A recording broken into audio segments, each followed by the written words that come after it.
नमस्कार, स्वागत है आपका हमारे खास शो स्पॉटलाइट में। मैं हूं राजेश सिंह। आज हम इंडियन प्रीमियर लीग यानी आईपीएल की बात करने वाले हैं। जिस तरह से भारत में क्रिकेट का क्रेज बढ़ता जा रहा है, उसके साथ साथ ही आईपीएल का वैल्यूएशन भी बढ़ता जा रहा है। आईपीएल का वैल्यूएशन फोर्ब्स ने 2009 में जब आईपीएल लॉन्च हुआ था तो करीब 515 करोड़ आंका था, जो आज बढ़कर करीब 8000 करोड़ हो गया है, यानी 15 गुना बढ़ोतरी लगभग 12 सालों में।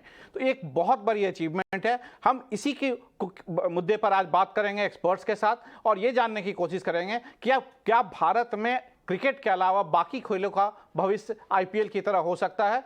लेकिन उससे पहले देखते हैं ये पैकेज। निवेशकों के लिए आईपीएल फ्रेंचाइजी सोने का अंडा देने वाली मुर्गी साबित हो रही है। इसकी ग्रोथ को देखते हुए अब कई बड़ी कंपनियां इसमें निवेश कर रही हैं। इसलिए टीमों की वैल्यू भी लगातार बढ़ रही है।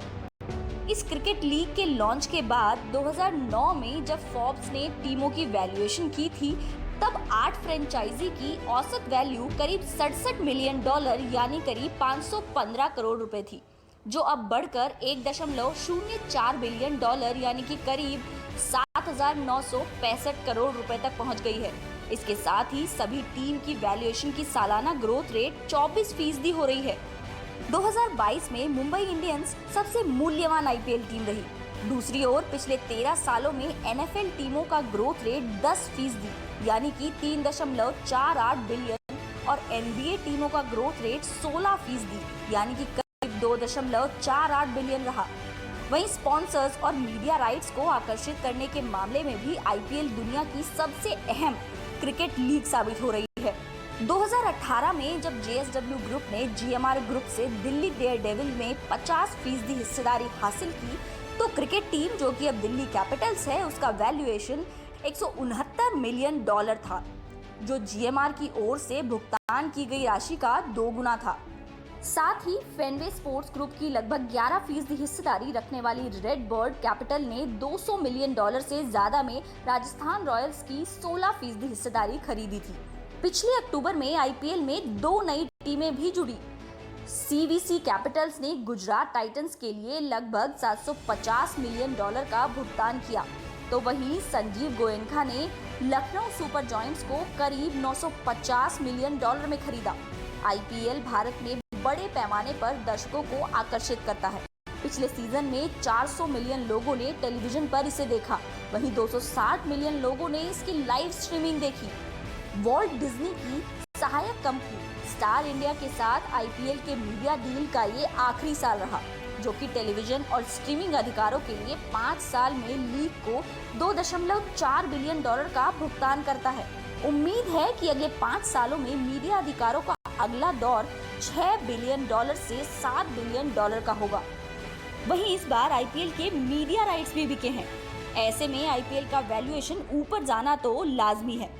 राइट्स के लिए अमेज़न प्राइम, डिज्नी हॉटस्टार जैसे बड़े दिग्गज इसमें शामिल रहे। आईपीएल में मुंबई इंडियंस सबसे ज्यादा वैल्यूएशन वाली टीम है। ऐसे में जिस रेट में आईपीएल की ग्रोथ हो रही है, उस रेट से अगर होती रही तो ये लीग दुनिया की सबसे बड़ी लीग बन जाएगी। वहीं आने वाले समय में भारतीय क्रिकेट बोर्ड यानी कि बीसीसीआई महिला आईपीएल की भी शुरुआत करने जा रहा है, जो क्रिकेट जगत में एक नई क्रांति लाएगा। ब्यूरो रिपोर्ट, ईटी नाउ स्वदेश। तो इसी मुद्दे पर बात करने के लिए हमारे 2 खास मेहमान जुड़ गए हमारे साथ। अरविंदर सिंह, जो कि सीईओ हैं गुजरात टाइटंस के, जिन्होंने 2022 का आईपीएल जीता है गुजरात टाइटंस ने अपने पहले ही मैच में, और दूसरे चारू शर्मा, जो कि क्रिकेट कमेंटेटर और क्रिकेट एनालिस्ट रहे हैं। आप दोनों का स्पॉटलाइट में बहुत बहुत स्वागत है। सबसे पहले अरविंदर सिंह जी, हम आपके पास आना चाहेंगे। कैसा एक्सपीरियंस रहा आपका? पहले ही मैच में, पहले ही टूर्नामेंट में आपकी टीम जो पहली बार भाग ले रही थी, टूर्नामेंट जीत गई। हार्दिक पांड्या, जो कि कभी मुंबई के टीम में होते थे, वो आपकी टीम में आए और उनकी कैप्टनसी में पहले ही मैच में पहला टूर्नामेंट जीत लिया। कैसा एक्सपीरियंस रहा और इसे आप कैसे देख रहे हैं?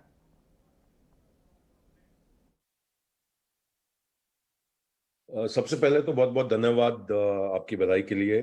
और टूर्नामेंट बहुत अच्छा रहा। आपने देखा, एक चीज आपने नोटिस की होगी, हमने सीजन की पहली बॉल पे विकेट लिया, मोहम्मद शामी ने लिया, और लास्ट विकेट जो लिया वो भी मोहम्मद शामी ने लिया, और एक छक्के के साथ इस टीम ने फाइनल्स जीता।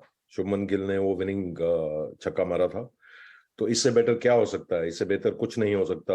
ये एक नई टीम पहली बार ही मैदान में उतरी है इकट्ठे होके, और जब सब सोचते थे ये टीम कुछ नहीं अचीव कर सकती, और इस टीम ने करके दिखाया है टीम, और खिताब जीता पहले ही साल में। तो इससे बेहतर क्या हो सकता है? तो हम बहुत खुश हैं, और हमारे फैंस, गुजरात टाइटंस के फैंस, सपोर्टर्स, सभी लोग बहुत खुश हैं। और मेरे हिसाब से उससे ज्यादा जिस ब्रांड की क्रिकेट हमारी टीम ने खेली है उससे लोग बहुत खुश होंगे। ये दर्शाया है एक टीम जब इकट्ठा होकर खेलती है तो क्या अचीव कर सकती है। चारू शर्मा जी, हम आपके पास आने चाहेंगे। सबसे पहले तो आपका बहुत बहुत शुक्रिया हमसे बात करने के लिए। और मेरा पहला सवाल आपसे यही रहेगा, किस तरीके से देखते हैं आप इस बार के आईपीएल को? पहली बार 10 टीमें आईपीएल में रही 8 की जगह, और कोविड के 2 साल के बाद इस तरह का भारत में आईपीएल हो रहा था। तो किस तरह का एक्सपीरियंस है, आप कैसे देखते हैं इसको?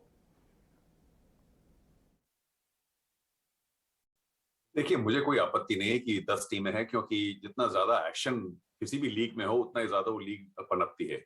अब लोग कहेंगे कि ज्यादा हो गया, लेकिन अगर आप बाकी जो मैच्योर स्पोर्ट्स हैं दुनिया भर में जो लीग खेली जाती है उनको देखें तो वो 9-10 महीने चलते हैं, कम से कम 9 महीने। यहाँ तो सिर्फ 2 महीने चलने के बाद ही अगर लोग रो जाएंगे तो फिर कैसे काम चलेगा? Cricket very popular in India. मुझे लगता है कि ये जो 2 महीने का सीजन है ये इसमें कोई आपत्ति नहीं है। वो रेटिंग्स की बात शायद बात में करेंगे तो मैं बाद में उसका जवाब दूंगा, लेकिन जितना एक्शन हमने देखा, जिस तरीके से देखा, अभी तो खैर कोविड की वजह से ज्यादा लोगों को हम ले नहीं पाए क्योंकि वेन्यूज हमारी सिर्फ 2-3 ही थी। लेकिन ये जो 2 टीम का एडिशन हुआ है उससे इंडियन क्रिकेट को तो जरूर बहुत फायदा होगा, क्योंकि और खिलाड़ियों को मौका मिलेगा। अरविंदर सिंह जी, हम आपके पास आना चाहेंगे। अगर हम ब्रांड बिल्डिंग की बात कर रहे हैं तो गुजरात टाइटंस के लिए ये पहला फ्रेंचाइजी शुरू की है।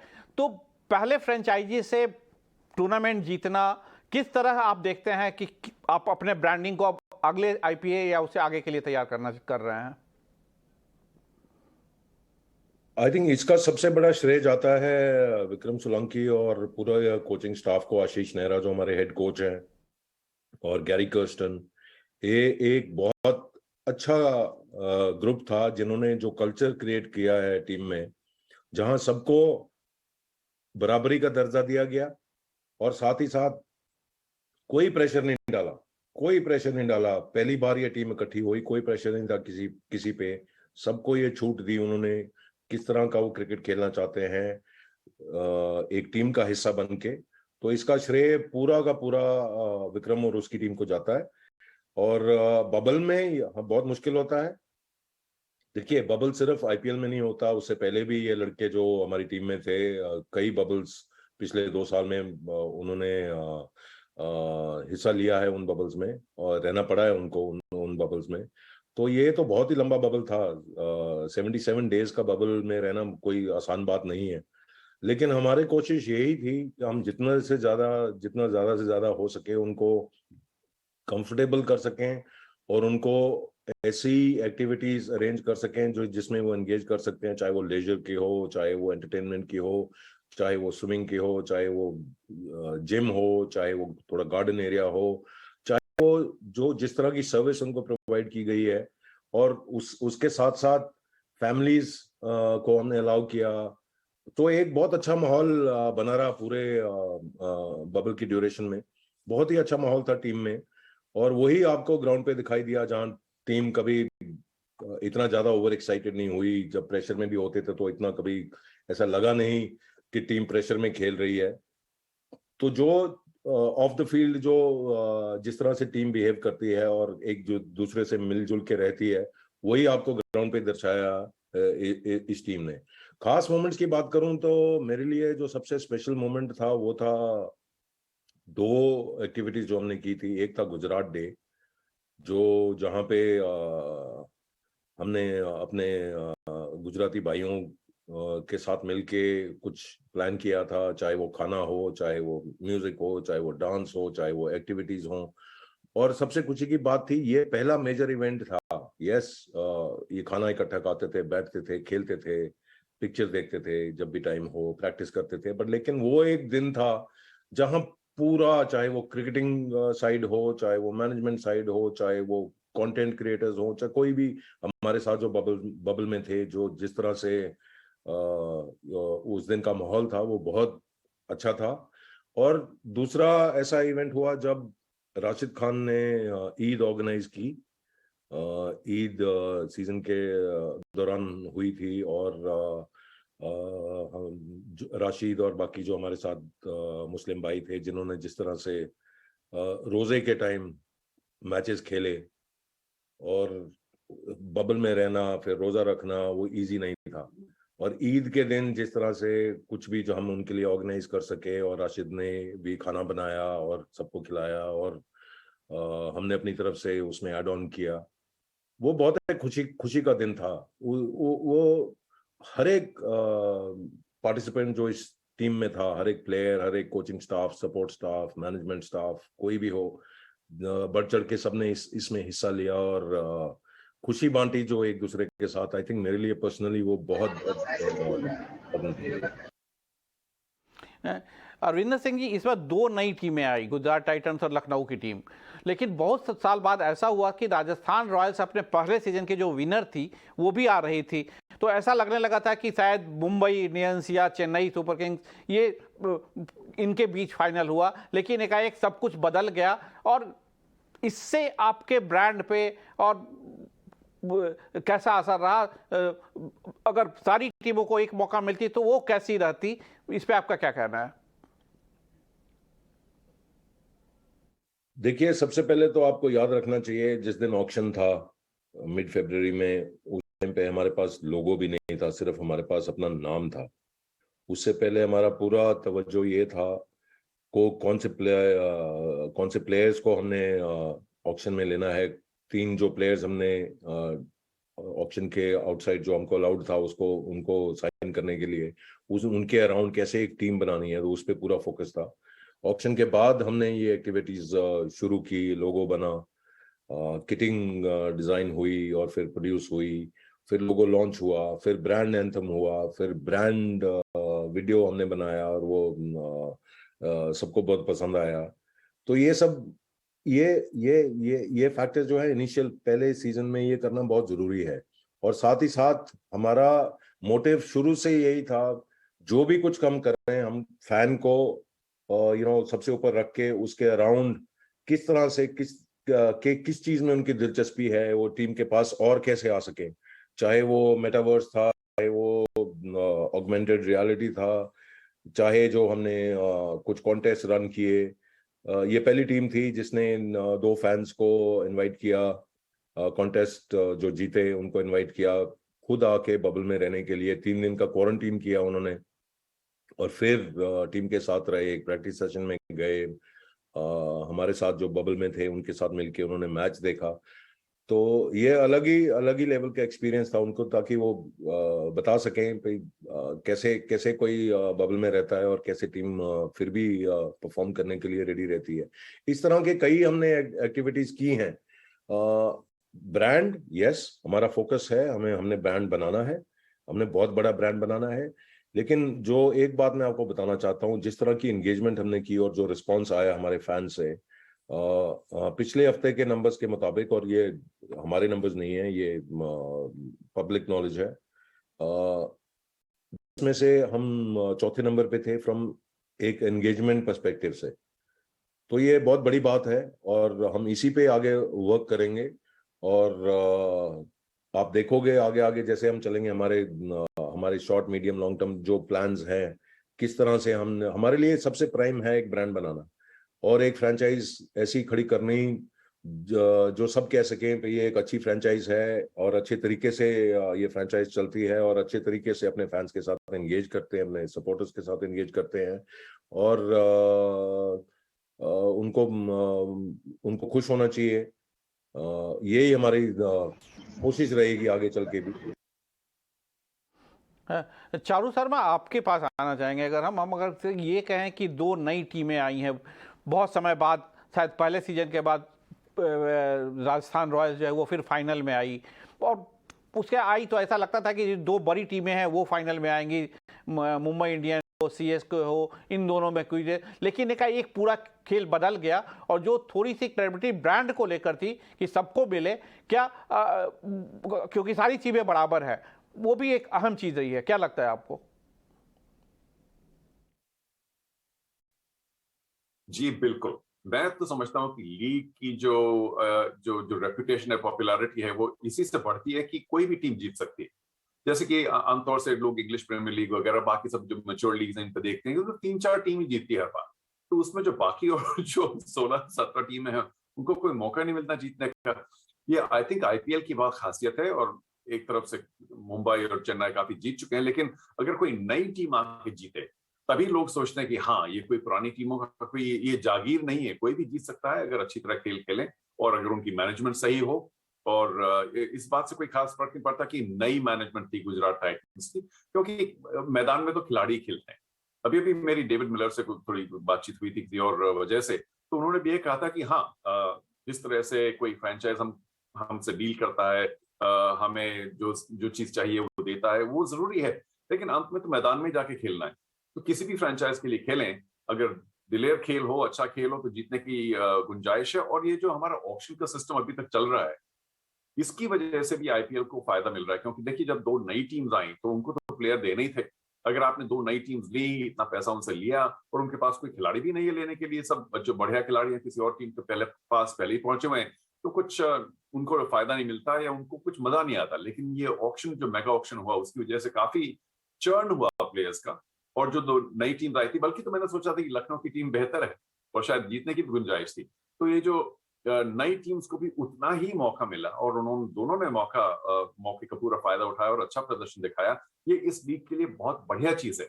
ऐसा नहीं कि बस वही जो सेम टीम्स है वो जीतती जाए, तो मुझे लगता है कि इंटरेस्ट और कम होता जाएगा उस हालत में। अगर कोई भी टीम जीत सकती है, किसी भी दिन कोई भी मैच जीत सकता है, तो हमेशा ये इंटरेस्ट हर एक मैच में बना रहे।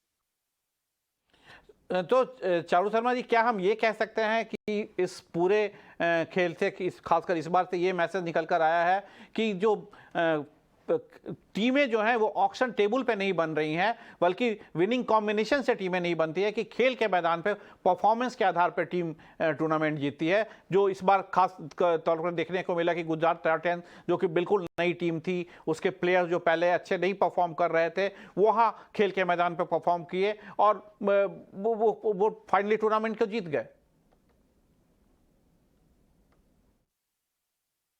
जी, लेकिन टीम बनती तो एक तरह से ऑप्शन टेबल पर ही है, मतलब वहीं से प्लेयर मिलते हैं। अब जो आपको मिला वो मिला, क्योंकि ऑप्शन में सभी के पास पैसा होता है, सभी के पास गुंजाइश होती है।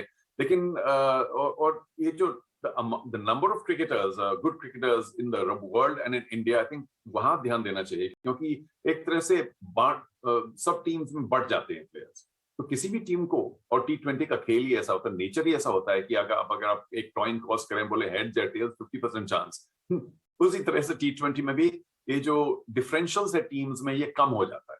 मैं जानता हूं कि कई टीम्स ऐसी हैं जो काफी हारी हैं और कई टीम्स काफी जीती हैं, लेकिन इन द लॉन्ग रन अगर ये प्लेयर डिस्ट्रीब्यूशन बना रहा ऑप्शन के जरिए या आगे जाकर भी, तो ये इक्वालिटी जो है टीम्स की, इसी की वजह से आईपीएल में इतना इंटरेस्ट है। अगर ये इक्वालिटी नहीं होती तो लोग चले जाते कि भाई ये फलाना टीम ही जीतेगी, देखने का क्या फायदा। लेकिन हाँ, आपने ये बात, ऑक्शन के जरिए टीम बनती है और उसके पहले कुछ प्लेयर रिटेंशन भी होते हैं, लेकिन मैदान में जिस टीम का ज्यादा बढ़िया प्रदर्शन रहता है, जिसके पास ज्यादा मैच विनर्स होते हैं, जैसे कि गुजरात टाइटंस में सबसे बड़ी बात क्या थी कि उनके कम से कम दे वर बैटिंग डीप टू नंबर 8, उनको नंबर 7, नंबर 8 भी मैच जिता सका। ये बाकी टीम्स में इस बार थोड़ी सी कमी थी। तो ये आपने सही कहा कि ज्यादा बहुत बड़े स्टार्स नहीं थे, लेकिन उनकी जो लाइनअप में जो बढ़िया क्रिकेटर्स थे वो शायद ज्यादा थे। कई टीम्स में स्टार्स ज्यादा, उसके बाद एक बड़ा स्टीप फॉल था। गुजरात में इतना कोई ऐसा फॉल नहीं था कि आप 5 नंबर तक तो बढ़िया बैटिंग, उसके बाद गायब।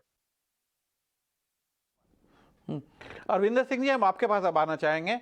एक तरह से तो हम ये कह सकते हैं कि टाइटल जीतना या टूर्नामेंट जीतना अब आईपीएल की ट्रॉफी मिलना अपने आप में एक ब्रांड बिल्डिंग के लिए बड़ा काम करता है, लेकिन आगे चलकर ब्रांडिंग के लिए आपका क्या प्रपोजल है? क्या आप मर्केंटाइल्स के तहत अपने ब्रांडिंग को बढ़ाना चाहेंगे, और आगे चलकर फ्यूचर में आप न सिर्फ ब्रांडिंग बल्कि अपने ब्रांडिंग के तरह से, क्योंकि आईपीएल एक तरह का बिजनेस भी है, अपने रेवेन्यू को किस तरह से बढ़ता देखना चाहते हैं?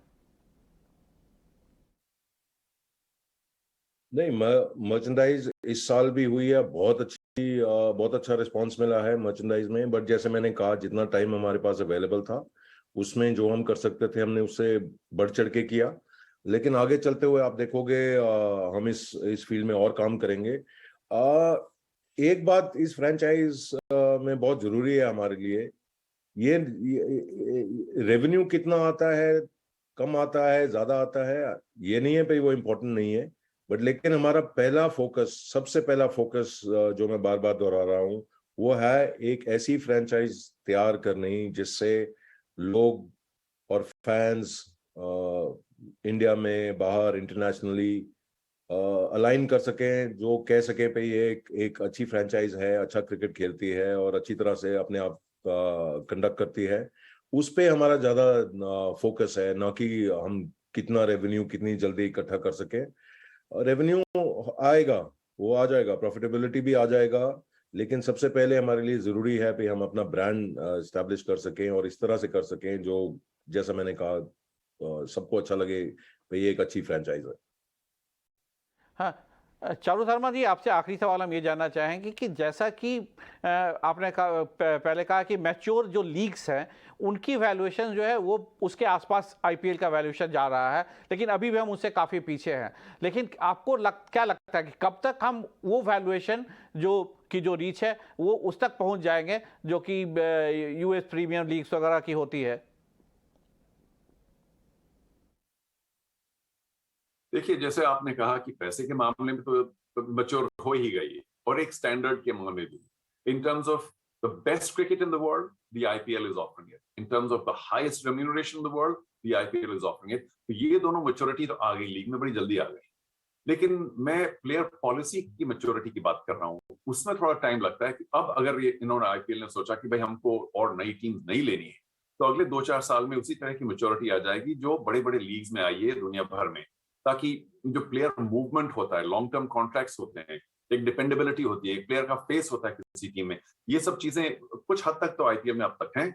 लेकिन अगले 2-4 साल में ये जिस तरह की बाकी मैच्योर लीग है दुनिया भर में, वो आईपीएल उसी स्टेज पर पहुंच जाएगी। इतना याद रखिए कि क्रिकेट और फुटबॉल, बास्केटबॉल वगैरह जो बाकी सब लीग्स हैं, उनमें और क्रिकेट में बहुत ज्यादा फर्क है, क्योंकि साल भर क्रिकेट खेला जाता है देशों के बीच में, या कोई वर्ल्ड कप हो या ऐसे दुनिया भर के। तो ये जो लीग है ये 2 महीने की है आईपीएल, और बाकी सब छोटी लीग्स भी हैं, छोटी तो नहीं कहना चाहिए, लेकिन अलग देशों की डोमेस्टिक T20 लीग्स भी हैं। लेकिन ये सीजन हमारा 2 महीने से ये 10 महीने नहीं जा सकता। तो जो हमें मैच्योरिटी पानी है वो सिर्फ इस 2 महीने के सीजन में ही पा सकते हैं, बिकॉज क्रिकेट का नेचर ही ऐसा है कि वो साल भर खेला जा रहा है अलग अलग फॉर्म्स में, अपने देश के लिए या किसी और चीज के लिए। तो हम लॉन्जेविटी में हम और नहीं बढ़ सकते, लेकिन ये जो प्लेयर मूवमेंट बिटवीन टीम्स है वहां मैच्योरिटी आ सकती है 2-3 सालों। अरविंदर सिंह जी, हम आपके पास आना चाहेंगे। आपने चर्चा में कहा था कि आपने मेटावर्स में भी अपना लोगो लॉन्च किया है, तो इसको आप किस तरह का एंगेजमेंट देखते हैं? मेटावर्स में अपने फैंस के लिए आप किस तरह का, जैसा कि अभी चारू शर्मा बोल रहे थे कि सिर्फ 2 महीने ये टूर्नामेंट चलता है, तो क्या आप पूरे साल मेटावर्स के थ्रू अपने फैंस को इंगेज करके रखना चाहते हैं, या उस पर आपका क्या प्लान है? देखिए, ये हमारी पहली कोशिश थी, पहली शुरुआत है, और आगे चल के आप देखेंगे इसमें और बहुत काम होने वाला है। अभी हम इसको और बड़ा और बेहतर करेंगे, बट हमारी सोच ये है कि हम जमाने के साथ आगे बढ़े, और इसी सोच के साथ आप आगे चल के देखेंगे हमारे अभी तो 3 दिन हुए हैं टाइटल जीते हुए, तो हमारी प्लान्स है, और जो आगे चल के आप देखेंगे ये फ्रेंचाइज और कई ऐसे इनिशिएटिव्स लेगी, ऐसे और क्रिएटिविटी दिखाएगी, जिसमें एक ही बात रहेगी, फैंस इस टीम के कितना नजदीक और आ सकते हैं और किस तरह से एंगेज कर सकते हैं, चाहे वो मेटावर्स हो, चाहे वो हमारा ऐप हो, चाहे डिजिटल प्लेटफॉर्म्स पे जो हम क्या करते हैं, किस तरह का कंटेंट हम अपने फैंस को दिखा सकते हैं। ये सब आप आगे चल के देखेंगे। अभी तो बहुत जल्दी है, लेकिन कुछ टाइम में आप देखेंगे ये फ्रेंचाइज वैसी नहीं होगी। सीजन खत्म हुआ, जीते, घर चले गए, अगले साल वापस सीजन से 2 महीने पहले दिखाई देंगे। हम रहेंगे, हम दिखेंगे भी, और हम कई काम इस फील्ड में करेंगे जो जिससे लोग खुश हो सकते हैं पे यस, इस फ्रेंचाइज को मालूम है ये क्या कर रहे हैं, और समझेंगे किस तरह का फ्रेंचाइज हम क्रिएट और बिल्ड करना चाहते हैं। चारू शर्मा जी, आपने अभी एक बहुत ही जरूरी बात कही कि जैसे कि अभी हम देखते हैं कि जब आप बाहर निकलेंगे तो आपको मैन यूनाइटेड, लिवरपूल की टी शर्ट फ्रेंचाइजी पहने हुए लोग दिख जाते हैं। आईपीएल के केस में अगर हम आपसे पूछे कि कितना वक्त लगेगा अगर उस नजरिए से हमको आईपीएल को देखना है तो? जी, आपने खुद अपने सवाल का जवाब दे दिया। बहुत इंपॉर्टेंट चीज है, क्योंकि अगर 2 महीने तक कोई खिलाड़ी या कोई लीग चले, उसके बाद 10 महीने बहुत लंबा समय होता है। तो 10 महीने तक, बल्कि सभी टीम्स के लिए सबसे बड़ी प्रॉब्लम की चीज ये है कि हम अपने फैन बेस को कैसे बढ़ाएं और फैन बेस को कैसे मेंटेन करें। क्योंकि 1-2 महीने तक किसी फैन को रखे आदमी, उसके बाद 10 महीने तक नहीं रहे तो दूर चले जाते हैं फैंस भी, क्योंकि कोई एक्शन तो होना नहीं है और कोई ऐसी क्लब ओवर कंट्री का चक्कर है नहीं अभी क्रिकेट में। तो 2 महीने के लिए लोग आए, अपने क्लब के लिए खेले और चले गए, फिर बाकी तो अपने कंट्री के लिए खेलना है या बाकी और जो T20 लीग्स हैं उनके लिए। तो एक तो ये रिटेंशन, ये लंबे समय तक लीग नहीं चलने की वजह से ये प्रॉब्लम है। दूसरी प्रॉब्लम ये है कि अभी इंडिया में जो फैन बेस बढ़ेगा उसको भी टाइम लगेगा, और इंडिया में जो ये मर्चेंडाइजिंग की इनकम है हर एक टीम के लिए, उसकी भी गुंजाइश कम है, क्योंकि बड़े आसानी से यहाँ आईपी के रूल्स इतने अच्छे नहीं है, तो कोई रिप ऑफ टाइप कोई सस्ते कपड़े मिल जाते हैं कहीं ना कहीं, तो वो जो इनकम है वो टीम पर नहीं आती है, कोई ना कोई अलग से बना के कपड़े सड़क पर डाल देता है।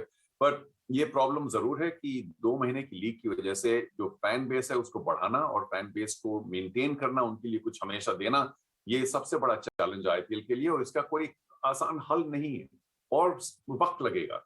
ये कि मेरी टीम, जैसे कि कोई मेरी बैंगलोर की टीम है या मेरी दिल्ली की टीम है, इस सब में थोड़ा और मतलब लगता है कि 5-10 साल हमको पेशेंट रहना पड़ेगा, इस तरह से हमारा फैन बेस बढ़े, क्योंकि 10 महीने तक तो कुछ है ही नहीं उनको करने के लिए।